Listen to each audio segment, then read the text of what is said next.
Welcome to Pipkin's Bedtime Tales, told under the lantern's gentle glow.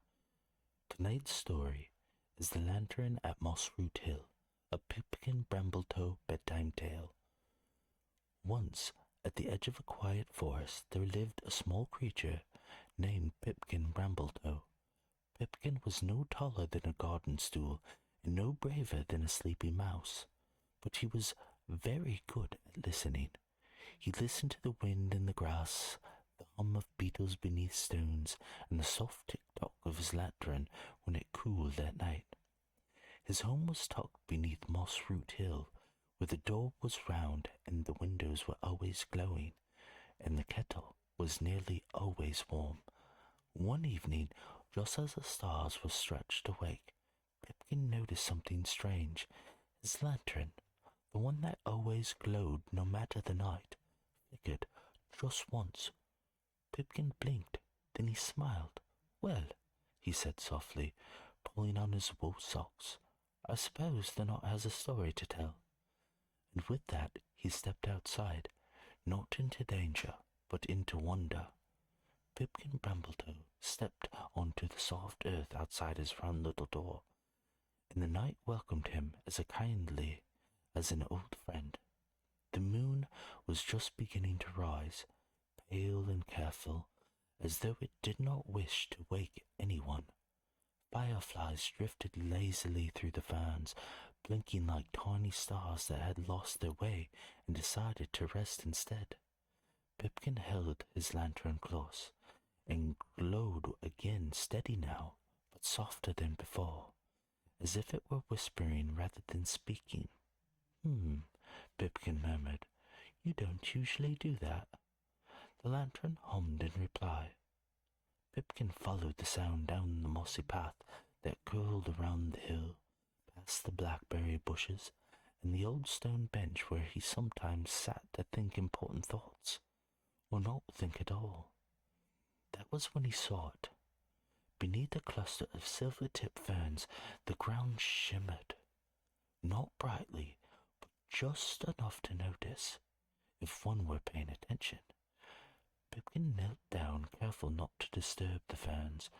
There, tucked into the earth like a secret, was a tiny glow, no bigger than a button, pulsing gently, as though it were breathing. "Oh," Pipkin whispered, smiling. "Well, hello." The glow flickered happily. Pipkin reached into his pocket and pulled a crumb of honey bread, the good kind, served for special evenings, and placed it beside the light. The glow brightened. "Ah," Pipkin said softly, "lost, are you?" At that moment the lantern in his hand flickered once more, then went still, dark. Pipkin didn't feel afraid. He felt responsible. "Well," he said kindly, brushing earth from his knees, "it seems we'll need to help one another tonight." He cupped the small glow carefully in his hands. It was warm, like a held secret or a gentle promise. Together, Pipkin and the little light looked back toward Mossroot Hill, where the round windows still glowed softly and the kettle waited.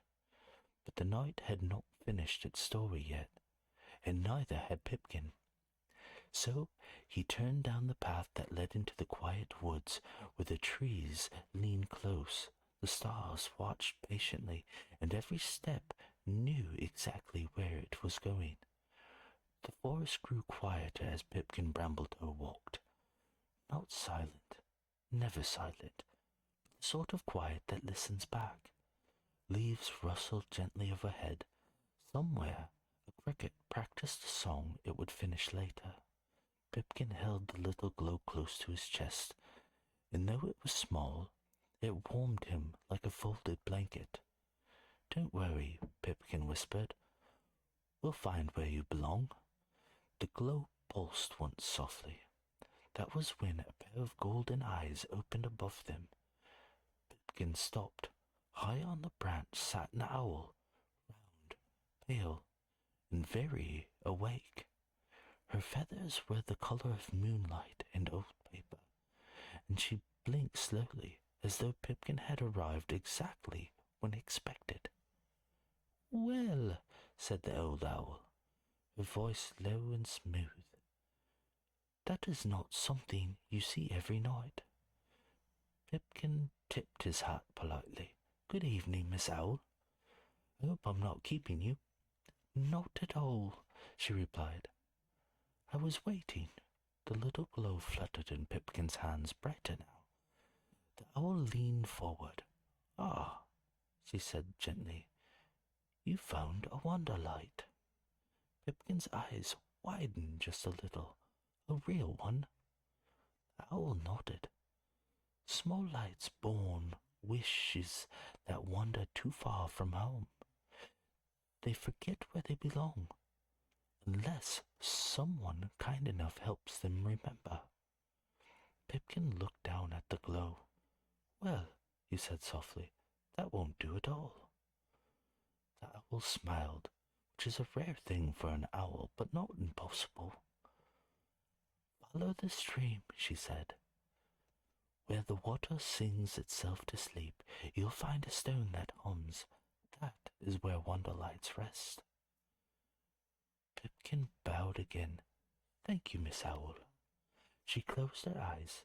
"I know you'd come," she murmured. Pipkin continued down the path, the forest seeming brighter now, not with light, but with knowing. Soon he heard it, a stream, gentle and patient, whispering to itself as it curled around smooth stones. Beside it stood a single rock, round and warm, humming ever so faintly. The glow in Pipkin's hands shimmered with happiness. Pipkin knelt and placed it upon the stone. For a moment, nothing happened. Then the glow lifted itself, stretching like a sleepy yawn, and sank into the stone, which glowed softly in return, as though smiling from the inside. The lantern in Pipkin's hand flickered, then lit. Bright, steady, whole again. Pipkin exhaled. "Well," he said quietly, "that feels right." He followed the stream home, the night folding gently behind him. When he reached Mossroot Hill, the windows glowed, kettle warm, and his chair waited just where it always had. Pipkin set his lantern by the door. Outside, the forest slept peacefully.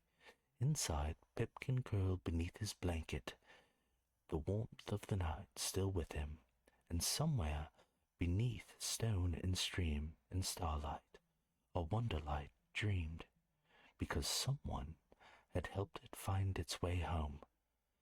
And that is where tonight's story rests, safe and warm. Thanks for listening.